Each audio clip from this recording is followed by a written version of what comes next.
But after you choose what day your Sabbath could be, you have to plan your next week working towards that day. Remember, it is the climax of your week.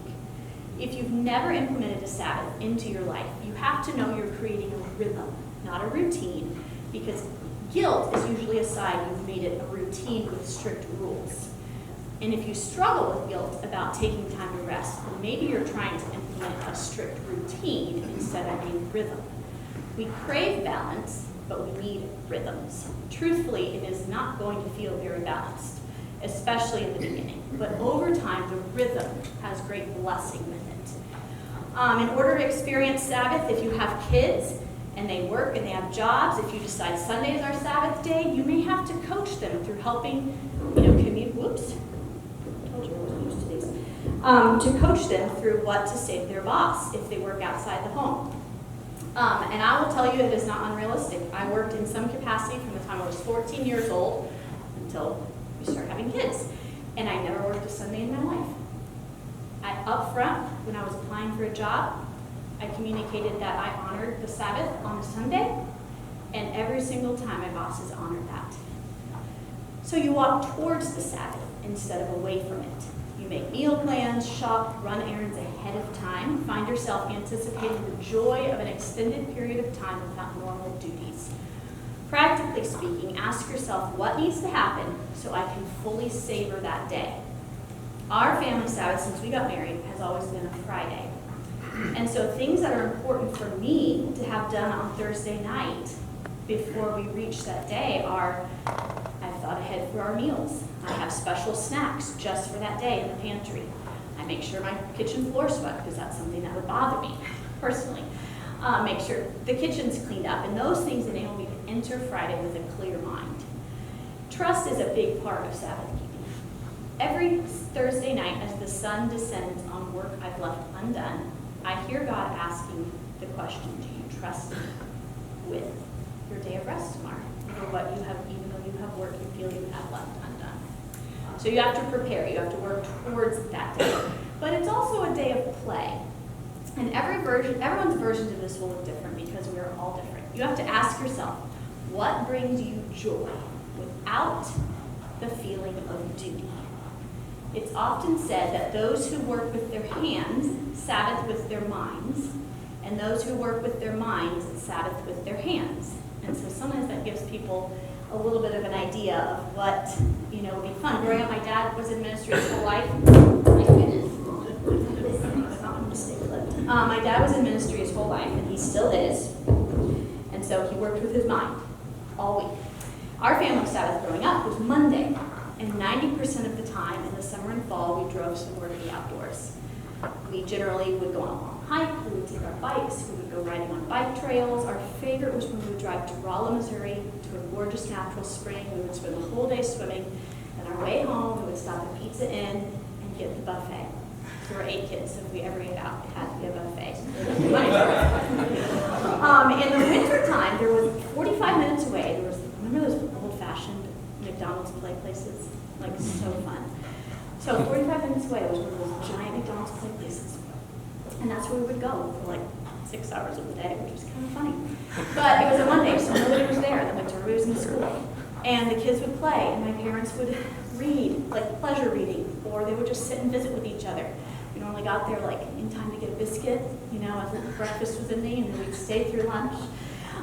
It was a funny rhythm, but that was our rhythm. That was restful. But creating white space by carving out a time period for rest, becomes a weekly rhythm, whatever that looks like. Sometimes you may just need to start with a morning, if this is totally new, or an afternoon. Lead up to 24 hours. Keep your laptop turned off during that time you set apart as Sabbath. People will honor that boundary. They will. Take off your watch, especially if you have an Apple Watch and get notifications. Don't check your email. Dock your cell phone for the day. The first thing my dad would do growing up would unplug the home phone. That was before cell phones. He would just unplug it.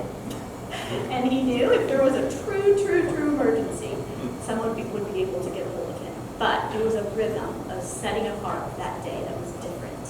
If you enjoy reading, take a break from work-related reading. Read a novel instead. If you normally take notes, During your quiet time on your computer or your iPad, jot your thoughts down in a journal. Time off often means we rehearse what we're going to do next, right? If we have a little break, we rehearse what's going to happen next. But Sabbath is a complete stop day.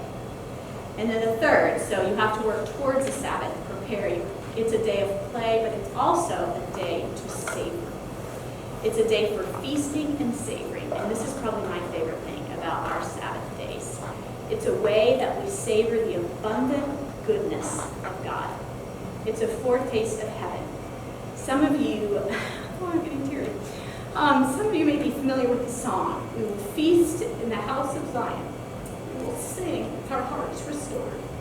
He has done great things. We will say together. We will feast and weep no more." And Sabbath has become such a beautiful picture of that for our family. To know that there will be a day where we will weep no more, and we will feast in the Lord's presence, and knowing that every week I can count on that as a little foretaste has been one of the most beautiful things in our marriage. It gives us a hint of what that marriage supper with the Lamb will be like when all is made right and we're in the presence of the Lord, eating a meal, feasting. And so doing that in fun and tangible ways on the Sabbath gives us pause to savor His goodness in tangible ways. My first memory of this was actually in college. All the meals in the cafeteria throughout the week followed a very specific pattern, and you always knew what was going to be served that particular day. But Sunday lunch was always different. It was special. They cooked something different every week, and to top it off, every Sunday they had Sunday pie. And that was the only day they had it. And everyone looked forward to Sunday pie. It made the day different and special. Normally throughout the week we eat very simple breakfasts at our home. Eggs, oatmeal, toast, but not Fridays. Fridays we pull out all the stops. Pancakes, cinnamon rolls, fruit salad, sausage, egg scramble, whatever it may be. We light candles, we play music, we linger and savor. Celebrating the goodness of our Creator and standing back like an artist looking at His masterpiece from a distance. We notice the color and vibrancy of life that you miss in the busyness. We laugh and play, watch a movie, give ourselves permission to feast. Enjoy food and drink we don't normally allow the other 6 days. It makes Sabbath special and different.